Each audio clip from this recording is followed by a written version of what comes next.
habeen wanaagsan daawadayaal ku soo dhawaada qodobada warka habeenimo ee telefishinka qaranka Soomaaliyeed idin hayo kuwada ugu doorka roon. guddiga wadajirka ee labada aqal ee baarlamaanka federaalka Soomaaliya u qaabilsan sameynta xeerarka dhamaystirka sharciga doorashooyinka oo maanta soo gabagabeeyay howshii loo igmaday.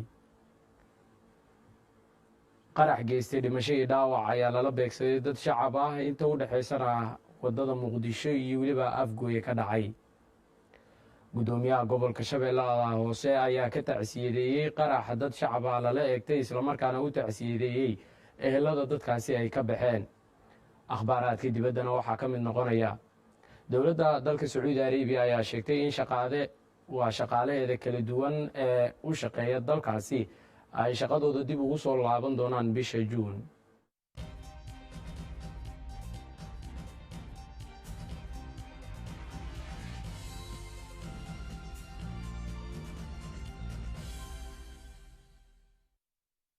mar kale ismaqal aragti wanaagsan ayaanu idin leenahay iminkii wixii ka dambeeyana u diyaar garooba warkii oo dhammaystiran oo idinla socodsiiyo anigoo ah Cabbaas Maxamed Nuur.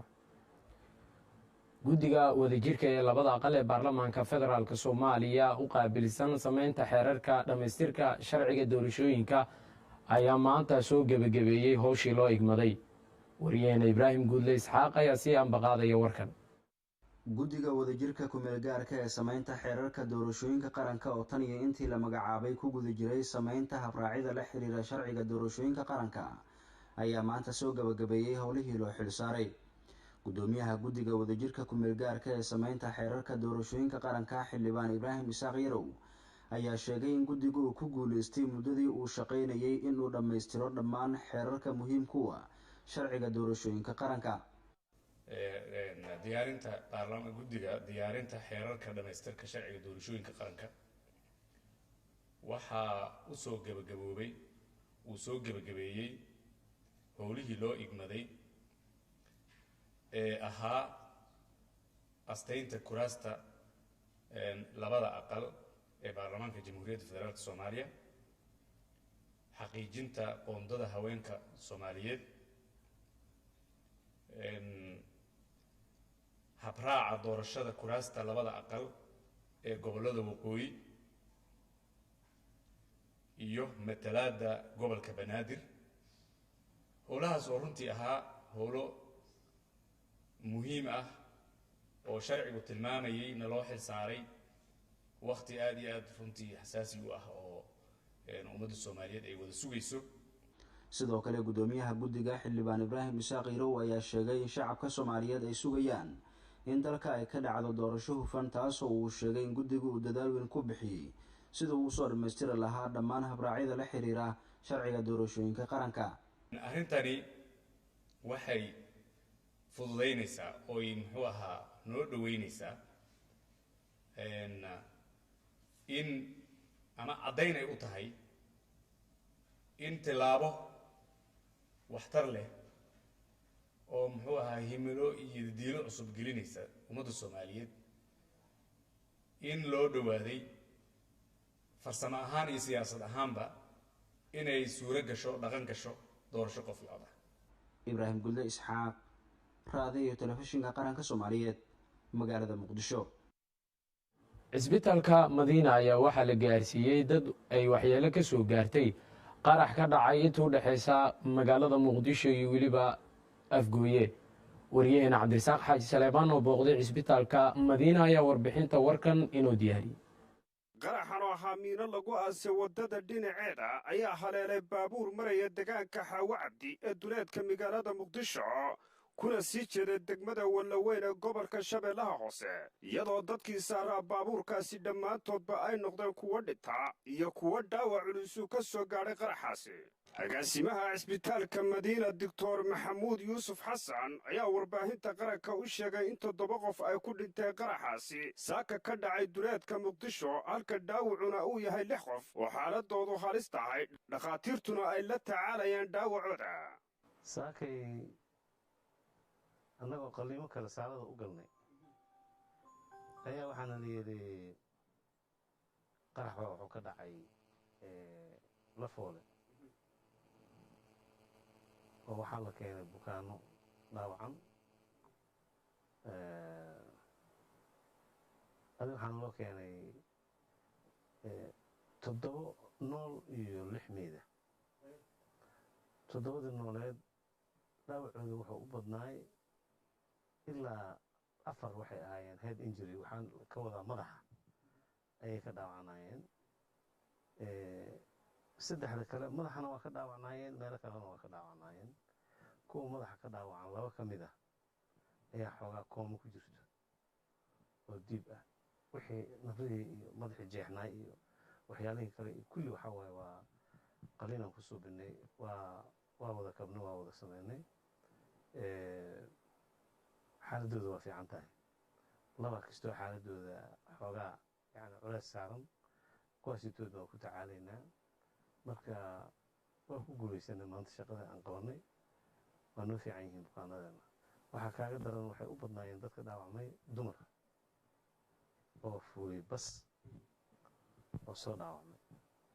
ehelada dadka ku dhintay qaraxaasi bahalnimada oo aanu kula kulannay cisbitaalka madiino ayaa sheegay in dadka qaraxaasi waxyeelladu ka soo gaadhay ay u badan yihiin dumar ku safrayay kuna sii jeeda degmada wallaweyn walaalkay oo darawal oo bicle ayaa saaka waxaa ku dhintay degma xaawa cabdi miinada dhulka lagu aasay ay aheeday margaarigii waa laga dhagay dhammaan waa burburay alxamdulilah ilaah baa ku mahadsan waa qadar rabbiyaa dhacday inaa ilaahi wa inaa raajicuun dhammaan meesha wada soconaa sar imaan allah anaga wada siiyo dardarta allah ku waraabi intii meesha ku dhimatay insha allah waxaa ku dhimatay la ii sheegay ani geeri waxaa saaray 20 saal oo fada saarneeday ana goobjoogan ma ahaan markay qaraxa dhacay kadib baawul qaatay meesha tagay hadda ummadii oodi iyo duurkii baa meedkii wada aaday oo meesha baawultii ka biibtay dadka ummadii meesha saarneeday intii la socon waa la keenay alxamdulilah ilaahay sar imaan allah anaga wada siiyo insha allah wala insha allah jazaakumullah khayran warbaahinta qaranka oo u kurgashay xaaladda dhaawacyada ayaa dib ka ogaatay in 3 qof oo ka mid ah dadkii dhaawaca gooryoodeen dhaawicii ka soo gaadhay qaraxaasi saaka lala eegtay shacabka aan waxba galabsan ee ku sii jeeday guryahooda cabdirasaaq xaaji saleebaan warbaahinta qaranka magaalada muqdisho ibraahim aadan najax oo ah gudoomiyaha gobolka shabeellada hoose ayaa ka tacsiyeeyay qaraxii lala beegsaday dad shacab ah oo ka dhacay inta u dhaxaysa muqdisho iyo afgooye islamarkaana tacsidaasi hawada u mariyey ehelada dadkii ku waxyeeloobay qaraxaasi mar uu la hadlayay warbaahinta qaranka ayaa waxaa hadaladiisii ka mid ahaa gudoomiyaha waad ka waraysaa maanta ilaa iyo dad oo dhan oo masaakiin ah oo safar ku jiray miinooyin loogu talagalay sidaas si lamid ah in dadka iyo ciidankii dowladdaba lagu dhibaateeyay inay ku dileen nawaaxiga ceelasha biyaha intii halkaa ku dhimatay allah u naxariisto ayaan leeyahay dembiilayaasha insha allahu tacaala si kasta ay u dhugmaalaystaan haddii alla idmo dhowaa dheera waa lasoo qaban doonaa cadaaladdan way runtii hor imaan doonaan shacabka soomaaliyeed waxaan ugu baaqayaa si guud ahaana kan gobolkan shabeellaha hoose ka soo jeeda inay nabadda ka wada shaqeeyaan si aan cadowga uga adkaano horumarka nolosheena iyo mustaqbalka carruurteennaba si aan uga wada shaqeyna haddii alla idmo dowladda soomaaliya ayaa agab caafimaad oo lagula tacaalayo cudurka covid-19 gaarsiisay magaalada gaalkacyo ee xarunta gobolka mudug wariyaheenna cabdirasaaq maxamed axmed ayaa warkan inoo soo diray guddiga gurmadka qaran ee la tacaalidda xanuunka coronavirus ayaa maanta agabyo caafimaad soo gaarsiiyey wasaaradaha caafimaadka gobolka mudug ee dowlad goboleedyada puntland iyo galmudug agabkan caafimaad ayaa waxaa garoonka diyaaradaha kula wareegay mas-uuliyiin ka socotay maamulada galmudug iyo puntland doctor maxamed maxamuud deerow oo ka socday wasaaradda caafimaadka federaalk soomaaliya ayaana ka warbixiyey agabkan uu hogaamiyey ra-iisul wasaare xasan cali khayre iyo sidoo kalena wasaaradda caafimaadka ee federaalka wasiiradda wasaaradda dr wasiir abuukar nuur oo ka tirsan baxda wasaaradda caafimaadka ee federaal iyagoo noo wakiishay inaan magaalada soo gaarsiino sida loo gaarsiinayo magaalooyinka kale ee dalka ku yaala agabyada caafimaad ee lagula tacaalaya cudurkan coronavirus ama covid-19 isku duwayaasha wasaaradaha caafimaadka gobolka mudug ee puntland iyo galmudug cabdinaasir sheekh ibraahim iyo cabdi maxamed xisi ayaa iyaguna ka mahad celiyey agabkan caafimaad ee la soo gaarsiiyey marka koowaad wafdiga ka yimid wasaaradda caafimaadka ee federaalka ee guddiga qaran ee covid-19 dhammaan dhakhaatiirta iyo kalkaaliyaasha caafimaad iyo guddiga kale ee wasaaradda dhexe ee federaalka iyo dowladda inooga yimid waxaan leeyahay waa mahadsantihiin waxaan aad ugu mahad celinayaa usoo dhaweynaynaa anagoo si wada jir ah wasaaradda caafimaadka galmudug iyo wasaaradda caafimaadka puntland isku duwaashoodii sidoo kale waxaan u mahad celinayaa guddoomiyaha gobolka mudug ee puntland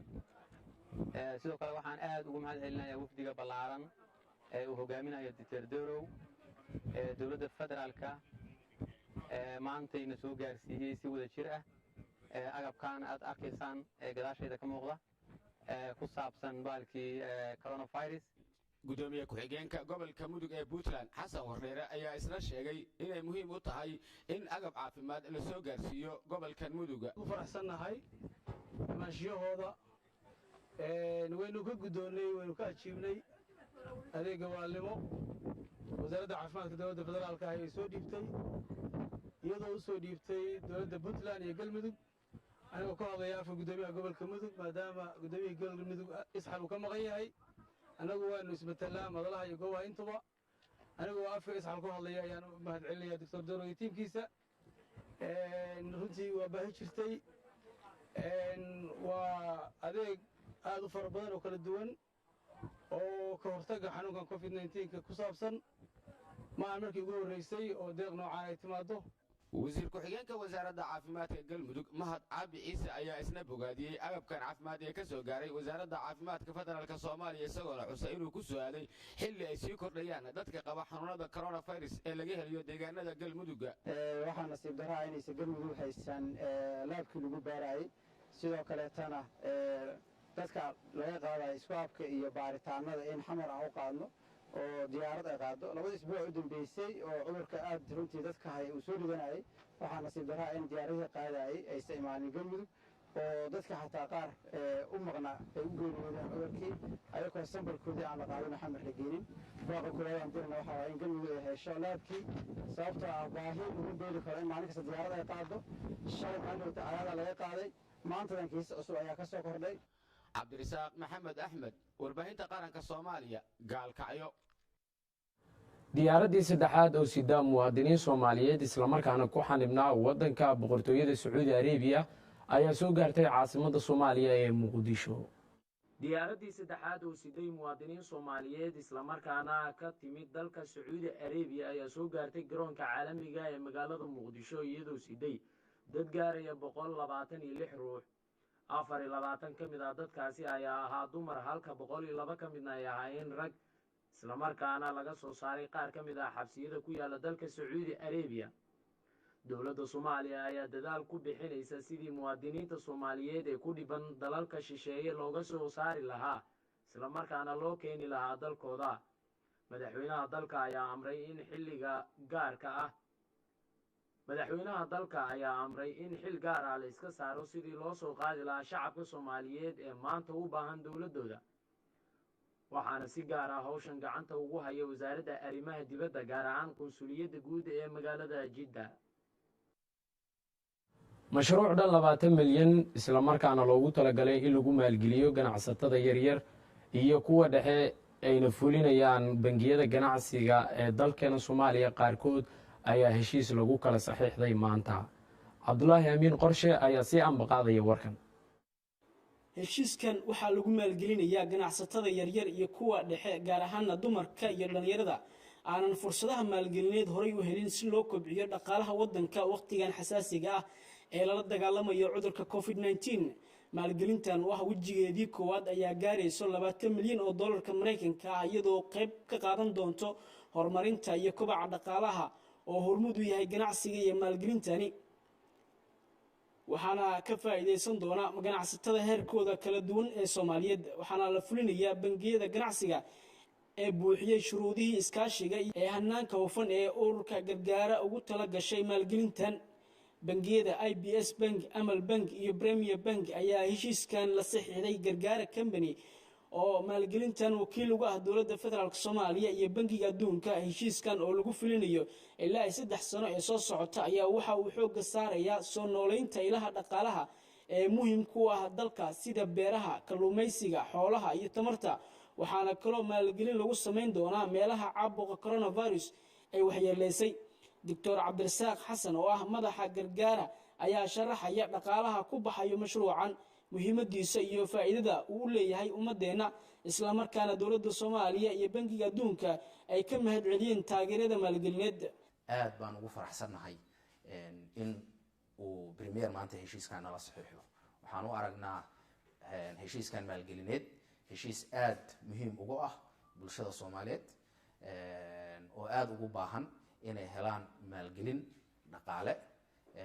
waliba waqtigan coronavirus-ka oo xaaladdu ay aad u ildaran tahay. aad baan u soo dhaweynaynaa. waxaan diyaar u nahay aniga iyo shaqaalaha gargaara inaan heshiiskan fulino anagoo wakiil uga ah. waxaan kaloo mahad ballaaran u jeedinayaa dowladda federaalka ee Soomaaliyeed iyo gaar ahaan wasaaradda maaliyadda lacagtaan noogu dhiibtay inaan maalgelin u sameyno ummadda Soomaaliyeed si waafaqsan heshiisyadii aan la galnay dowladda gaar ahaan wasaaradda maaliyadda. agaasimaha fulinta bangiga IBS Bank Cabdullaahi Maalin Axmed iyo Maxamed Geedi Jimcaale agaasimaha maalgelinta Premier Bank ayaa sheegay inay ku fulin doonaan mashruucani muddada ay qorshaysay dowladda. meelaha ugu muhiimsan ee kobaca dhaqaalaha sida beeraha, xoolaha, kalluumaysiga iyo energy-ga waddanka aad ugu baahnaa. waxaan hay'adii ugu horeysay oo kaalmo toosa bangiyada u marsiisa. hay'ado waa jireen Soomaaliya imaan jiro si gaar u sii jira laakiin wax toos loo siiyo bangiyada Soomaaliya gargaara ugu horeeyay waan uga mahad celinaynaa. waxaan rajeynayaa inay hay'adaha kalena ku daydaan oo accountability-ga iyo xisaabta iyo shaqada si u socotaan ay arkaan. maanta halkan waxay heshiis ku kala saxiixday Premier Bank oo uu matalaya maamulaha Cusmaan Ducaale iyo kambaniga gargaara oo ku heshiiyey in ay sameeyaan mashruuc maalgelineed ama maalgelin loogu sameynayo ganacsatada yaryar iyo kuwa dhexe ee Soomaalida ee ka shaqaysta meelaha ay ka mid yihiin beeraha iyo kalluumaysiga iyo xoolaha sidoo kale. marka Premier Bank wuxuu diyaar u yahay inuu ka qayb qaato mashruucaas. tallaabadan ayaa ah mid dhinacyo badan ay uga faa'iideysan doonaan shacabka Soomaaliyeed. Cabdullaahi Maxamuud Amiin, Cabdullaahi Qorshe, warbaahinta qaranka, magaalada Muqdisho. maanta oo kale ayaa loo asteeyey inay tahay maalinta la joojiyey amaba la hakiyey cabista sigaarka iyadoo uu sigaarkana qayb ka yahay waxyaabaha maanka dooriya islamarkaana ay ka hadleen dhibaatada uu leeyahay dhaqaatiirta Soomaaliyeed qaarkood. waryahayga Cabdinaasir Daahir Sabriye ayaa si aanbaqaadaya warkan. heshiiskan waxaa lagu maalgelinayaa ganacsatada yaryar iyo kuwa dhexe gaar ahaana dumarka iyo dhalinyarada aanan fursadaha maalgelineed horay u helin si loo kobciyo dhaqaalaha waddanka waqtigan xasaasiga ah ee lala dagaalamayo cudurka COVID-19. maalgelintan oo ah wejigeedii koowaad ayaa gaarayso 20 milyan oo dollarka Mareykanka ah iyadoo qayb ka qaadan doonto horumarinta iyo kobaca dhaqaalaha oo hormuud u yahay ganacsiga iyo maalgelintani. waxaana ka faa'iideysan doona ganacsatada heerkooda kala duwan ee Soomaaliyeed. waxaana la fulinayaa bangiyada ganacsiga ee buuxiyay shuruudihii iskaashiga ee hanaanka hufan ee ururka gargaara ugu tala gashay maalgelintan. bangiyada IBS Bank, Amal Bank iyo Premier Bank ayaa heshiiskan la saxiixday gargaara company oo maalgelintan wakiil uga ah dowladda federaalka Soomaaliya iyo bangiga adduunka. heshiiskan oo lagu fulinayo ilaa 3 sano ee soo socota ayaa waxa uu xoog saarayaa soo nooleynta ilaha dhaqaalaha ee muhiim ku ah dalka sida beeraha, kalluumaysiga. adduunyada maanta oo kale May waxaa dunida wada laga xusaa maalinta caalamiga ah ee joojinta tubaakada waxa la yidhahdo sigaarka iyo shiishada waxa la yidhahdo iyo guud ahaanba waxa tubaaka la yidhahdo. Soomaaliya waxaa ka mid ah wadamada isticmaalkooda marka laga hadlayo Afrika iyo guud ahaan caalamka uu ku badan yahay waxa la yidhahdo tubaakada. sidoo kale waxaa xusuusan in dhaqaatiirta Soomaaliyeed ee guud ahaan dalkeena ku nool waxa ay markasta ku celiyaan wacyigelinta iyo khatarta iyo xanuun leeyahay cabidda waxa la yidhahdo tubaakada. adduunyada ayaa markasta wax ka soo saaraan warbixinaha hay'adda caafimaadka dunida WHO sanadkan waxay si gaar ah diiradda u saartay ama ay sheegtay in dadka dhalinyarada ee Soomaaliya marka laga hadlayo si gaar ah qaar ka mid ah bulshada Soomaaliyeed ee ku dhaqan caasimadda Soomaaliya ee Muqdisho ayaa siyaabo kala duwan uga hadlay mowqifka uu ka istaagay ra-iisul wasaaraha xukuumadda federaalk soomaaliya arrimaha doorashooyinka soomaaliya wariyahayga maxamed daahir degene ayaa sii ambaqaadaya warkan. xilli ra'iisul wasaaraha jamhuuriyadda federaalka soomaaliya mudane xasan cali khayre uu shaaca ka qaaday in qorshaha dowladda federaalka soomaaliya uu yahay in doorashada madaxtinimo ee dalka xilligii loogu talagalay in lagu qabto ayaa shacabka soomaaliyeed waxaa aragtiyo kala duwan ay ka bixiyeen go'aanka ra'iisul wasaaraha soomaaliya. waa kuwan qaar ka mid a shacabka reer muqdisho oo aan u dhaqaadnay qalabka warbaahinta qaranka kuwaasi oo ka hadlaya aragtidooda ku aadan go'aanka ra'iisul wasaaraha dalka. aad iyo aad u soo dhowaynayaa baaqa ka soo yaray ra'iisul wasaaraha soomaaliya xasan cali khayre oo uu doorashada waqtigeeda la qabanaya. aad iyo aad baan ugu hambalyanaya waana soo dhowaynayaa ra'iisul wasaaraha soomaaliya inuu ku dhawaaqo isagoo madaxda qaranka ugu hormaray inuu ku dhawaaqo doorashada inay qabsanayso waqtigeeda. waana arrin soomaaliya oo dhan sugaysay shacabka soomaaliya sugayey rajada keliya soomaaliya leedahana waa in doorasho lagu yimaado doorashana lagu tago. arrin farxad leh oo ku soo korortay waxaa ka dhacay shacabka walwalkii ay ka qabeen doorashada. dowladnimadana waa sideedaba waa qori isu dhiib. ra'iisul wasaarahana waa ku saxsan yahay inuu dhaho doorashadu waxay dhacaysaa wakhtigeeda. aad iyo aadaan ugu faraxsannahay haddaan nahay bulshooyinka ku nool caasimadda iyo gobolka banaadir. hadalka ra'iisul wasaaraha waa sax doorashada wakhtigeeday ku habboon tahay in dib loo dhigana ma habboon. aniga waxaan u arkaa warka ra'iisul wasaaraha inuu yahay war loo qaateen oo dhaxalgala waana sax waana taageersannahay inay xilligeedii ku dhacdo. haddii ay arrimo farsamo darteed ay u dhici weydaan haddii xilligii dawladda ay qorshaysaan innaga aan boqolkiiba boqol soo dhawaynaynaa mar walbana waxaan ku faraxsannahay xillig loogu talagalay inay ku dhacdo insha allahu tacaala. hadalhaynta bulshada soomaaliyeed ayaa dhowanahanba waxay ahayd in muddo kordhin ay suuragal tahay dowladdu inay samayso arrintaasina waxaa soo afjaray ra'iisul wasaaraha dowladda federaalka soomaaliya mudane xasan cali khayre iyadoo ay xusid mudan tahay in hadalka ra'iisul wasaaraha ay soo dhoweeyeen qaar ka mid a siyaasiyiinta mucaaradka ah ee soomaaliyeed kuwaasi oo sheegay inay la dhacsan yihiin hadalka ra'iisul wasaaraha dowladda federaalka soomaaliya uu ku sheegay in doorashada wakhtigeeda la qaban doono. guddiga madaxa bannaan ee doorashooyinka dalka ayaa la filayaa in 27 bishan dhalanaysa ee juun ay horgeeyaan labada aqal ee baarlamaanka dalka qorshaha jadwalka doorashada soomaaliya. maxamed daahir degane warbaahinta qaranka magaalada muqdisho.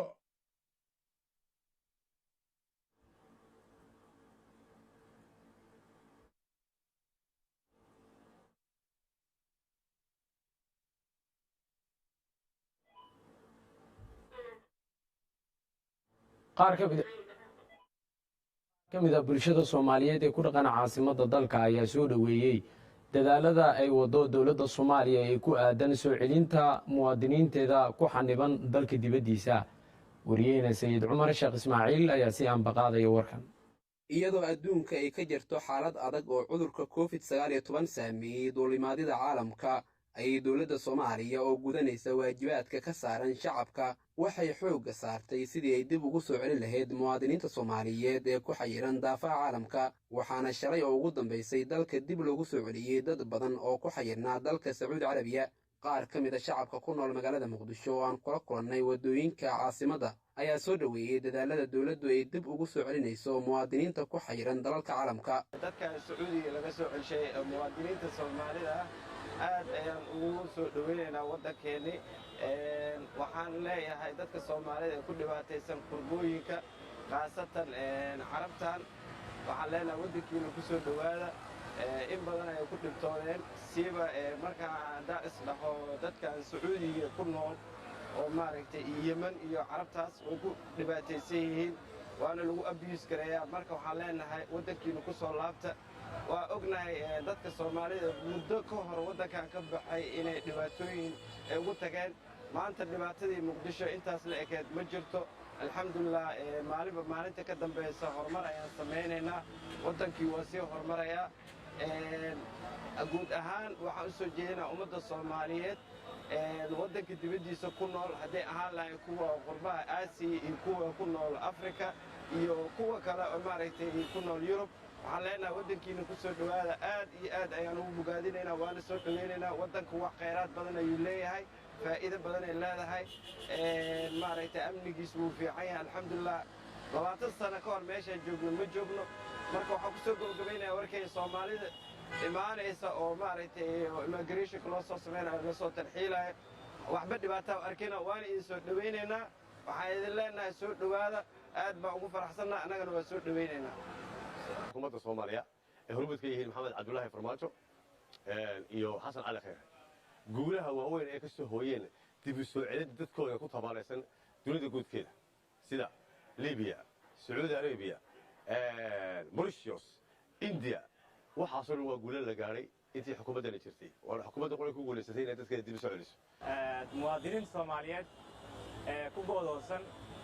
dalka daafihiisa inay dib u soo celiso dowladda soomaaliya waa waxyaabihii loo igmaday waa dowladda codkana lagu siiyey madaxweynaha jamhuuriyadda federaalk ee soomaaliya maxamed cabdulaahi farmaajo iyo ra'iisul wasaarihiisa xasan cali khayre ballanqaadkii ay ku soo galeen saaxadda siyaasadda ayay ka mid ahayd qodobadaas in shacabka dib loogu soo celiyo saan ognahay ama aan ka warqabno waxaa jira cudurka loo yaqaano covid-19 ama uu sababo viruska coronavirus kaas oo ummaddii kala xirxiray keliya maahan sacuudiga kale keliya maahan waddamo badan ayaa jiro oo dadka soomaaliyeed ay ku go'doonsan yihiin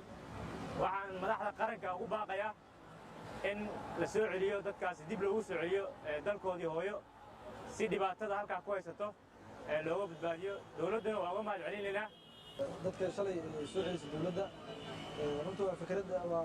aad iyo aad aan soo dhaweynaya waana arrin aad u fiican waana horumar ay ku talaabsatay dowladdeena waana soo dhaweynaynaa boqolkiiba boqol ru'aantii muddooyinka dambe waxaan arkay in dowladda ay soo celinaysay dadka ku tabaalaysan xabsiyada ku xiran waana tallaabo horumar leh oo dowladda hore u qaaday waana bogaadinayaa boqolkiiba boqol haddaan nahay shacabka magaalada muqdisho iyo shacabka soomaaliya aad iyo aad aan soo dhaweynaynaa dowladda soomaaliya ayaa waddo dadaallo dib lagu soo celinaya muwaadiniinta soomaaliyeed ee ku nool caalamka oo halkaasi ku xayiran iyadoo cudurka coronavirus uu dhibaato ba'an ku hayo dunida duulimaadidana uu kala gooyey sida cumar sheekh ismaaciil raadiyaha telefishinka qaranka soomaaliyeed magaalada muqdisho maamulka degmada jalalaqsi ee gobolka hiiraan ayaa ka warbixiyey fatahaadda uu sameeyey webiga shabeelle cabdulaahi aamiin qorshe mar kale haynoo sii ambaqaado warkan maamulka degmada jalalaqsi ee gobolka hiiraan ayaa sheegay in fatahaadda webiga shabeelle uu ka sameeyey qaybo ka mid a gobolka hiiraan uu saameyn culus ku yeeshay tuulooyin badan oo hoos yimaada degmada jalalaqsi islamarkaana ay deganaayeen dad beeraley ah iyo xoolo dhaqato isugu jira gudoomiye ku-xigeenka arrimaha bulshada degmada jalalaqsi abukar maxamed cali gaabo oo la hadlay warbaahinta qaranka ayaa sharaxay khasaaraha gaaray dadkaasi isagoo xusay in weli aysan helin wax kaalmo ah waxa uu dowladda soomaaliya iyo kan dowlad goboleedka hirshabeelle ka codsaday in dadkaasi gurma degdega lala gaaro biibaxadana aaday u samaysay 19 tuulo oo degmada jalalaqsi hoos timaado dadka joogaaya way ka barakaceen ma haystaan hooyi ma haystaan waxay cunaan ma haystaan maalkoodu waa ku burburay waxaa ku dhintay 2 qofood biibaxada ugu dhimatay waxa waaye degmada jalalaqsi runtii degmo aad u baaxad weyn waxaa ku nool 120,000 oo qoys ayaa ku nool degmada waxaa hoos taga 90 tuulo ayaa hoos timaada degmada jalalaqsi ma helaan wax gargaar ah ay ka yimaado samafalka guud ahaan ka jira dalka soomaaliya sidaa daraaddeed waxaan ka codsanayaa maamulka hirshabeelle maxamed cabdiwaare dowladda federaalka soomaaliya hay-adaha samafalka deeqbixiyaasha dhammaan inay u gurmaan degmada jalalaqsi maxaa yeelay degmada dadka joogaahi waa xisaaran cunuqabatayna saaran ma u soo galaan waddada raashiinka wax uguma soo galaan diyaarad uma degto wax ka warqaba oo gaara ma laha waxyaalaha hadda yar uu yimiday ee hay-adda meersi ay keentay way jiraan laakiin dadka ma baahay jiraan degmada jalalaqsi ee gobolka hiiraan oo ay khasaaro hore u geysteen kooxaha argixisada al-shabaab oo go'doomiyey qaar ka mid ah waddooyinka soo gala degmadaasi ayaa waxaa dadka deegaankaasi u dheeraaday khasaaraha uu sanad walba u geysto webiga shabeelle oo ku fatahaa beeraha iyo tacabka ay samaysteen cabdulaahi maxamuud amiin cabdulaahi qorshe warbaahinta qaranka magaalada muqdisho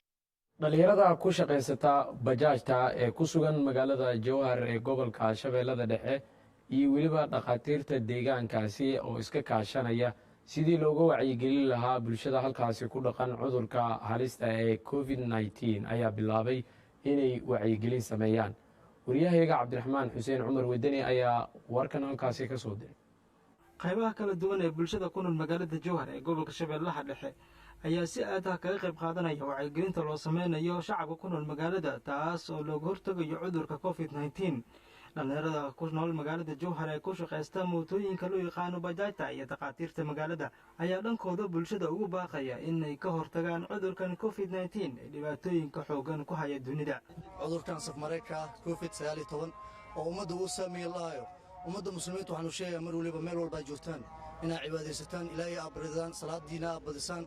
alla bariya mar waliba aad badisaan oo ilaahay haddii loo dhowaado mar waliba ilaahay aad daa u dhawaataan wax idinku dhacaaya ma laha cudurkan ayaa la sheegaya waxaa luu daaweeyaa wuxuuna ku imaadaa wata amarka alle waxaana luu daaweeyaa qur-aanka ilaahay qur-aanka waa inaan u cararnaa dugsiyada aan fadhiisan maadaama diinta islaamta oo haysanno ilaahay anaga qabto cudurkaas isku daya inaad ka hortagtaan cudurrada loo yaqaano coronaviruska ka hortagana waa si shay fudud ah subxaan allah markaad fiiriso ilaahay subxana watacaala waxyaabaha nagu nimcaystay marka laga hadlayo hadda tacliimaadka caafimaadka waxaa la sheegayaa in gacmahaaga mar walba iska dhaqdo aada sandaarsato wejiga aad dhaqdo mar walba ablution aad samayso laakiinse ilaahay subxaana watacaala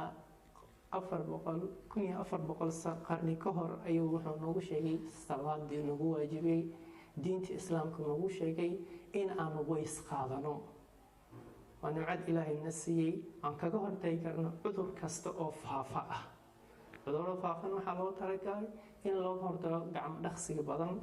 in qofka laga hordhaqo in qofka cijaha iska jaro in qofka waxyaabaha nadaafadda ku dadaalo dharkiisa gurigiisa nadaafadiisa uu ku dadaalo iyo nadaafad deegaankiisa. bulshada ku nool magaalada jowhar ee gobolka shabeellaha dhexe ayaa iminka u muuqda kuwa ku baraarugay cudurkan covid-19 maadaama deegaanada hirshabeelle laga sheegay islamarkaana dad ay u geeriyoodeen. cabdiraxmaan xuseen cumar wadani warbaahinta qaranka soomaaliya. halka warkaasi aad kala socotaanna amaba aad ka daawanaysaan waa telefishinka qaranka soomaaliyeed xaruntiisa dhexe uu ku leeyahay magaalada muqdisho. iminkana akhbaaraadka dibadda. boqortooyada sacuudi arabiya ayaa shaacisay in shaqaalaheeda kala duwan ee u shaqeeya ay shaqadooda dib ugu soo laaban doonaan bisha juun. yaxye cali faarax ayaa warkan sii ambaqaadaya. wasiirka khayraadka iyo horumarinta bulshada ee dowladda sacuudiga axmed alraji ayaa mar kale ku dhawaaqay in shaqaalaha dowladda iyo shaqaalaha gaarka ahi ay ku laaban doonaan shaqadooda iyadoo 50% la howlgelinayo toddobaadkan halka 100% la gaarsiin doono oo ay soo dhammaystirmi doonaan toddobaadka dambe marka ay taariikhdu gaarto 7 bisha juun. wasiirku waxa uu intaas ugu daray in shaqaalaha dowladda iyo shaqaalaha shirkadaha gaarka loo leeyahay ee sacuudi carabiya ay isla xilliganba si tartiib ah ugu soo laabteen shaqooyinkooda balse ay dowladdu si rasmi ah u fasaxday in noloshii sidii caadiga ahayd lagu soo celiyo. dowladda sacuudiga ayaa dadaal adag u gashay bilihii lasoo dhaafay inay la dagaalanto oo xakamayso cudurka halista ah ee covid-19 waxaana xilligan ay doonaysaa ugu dambeyn 14 juun in ay si caadi ah kusoo noqdaan nolosha caadiga ahayd iyo shaqooyinkii kala duwanaa. sidoo kale wasaaradda arrimaha gudaha ayaa dhankeeda sheegtay in muwaadiniinta iyo dadka deegaanka loo ogol yahay in ay safraan laga bilaabo 6 ilaa 8 fiidnimo. dadka kale docda kale dowladda sacuudiga waxa ay fasaxday in shacabku ay ku cibaadaysan karaan masaajidada kala duwan ee dalkaasi oo ay ugu horeeyaan masjidka nabiga naxariis iyo nabadgelyo ku saacatay madiina iyo dhammaan masaajidada kale ee sacuudiga. sida ay qortay wakaaladda wararka ee SBA ee sacuudiga waxa ay sheegtay in wasaaradda arrimaha diinta ee sacuudigu ay ku adkaysay shacabka inay taxadar badan muujiyaan islamarkaana ay kala fogaadaan xilliga ay salaadaha ku tukanayaan masaajidada kala duwan islamarkaana ay isu jirsadaan 1 mitir iyo in la xiro ama la damiyo qaboojiyaasha musqulaha goobaha weysada masaajidada oo dhan. daawadayaal warkii habeennimo ayaa halkaasi ku eg warka intuu socday waxaa idinla socodsiinaya anigoo cabaas maxamed nuur ah. warkan warka xigeentaan ku kulmi doono nabadgelyo.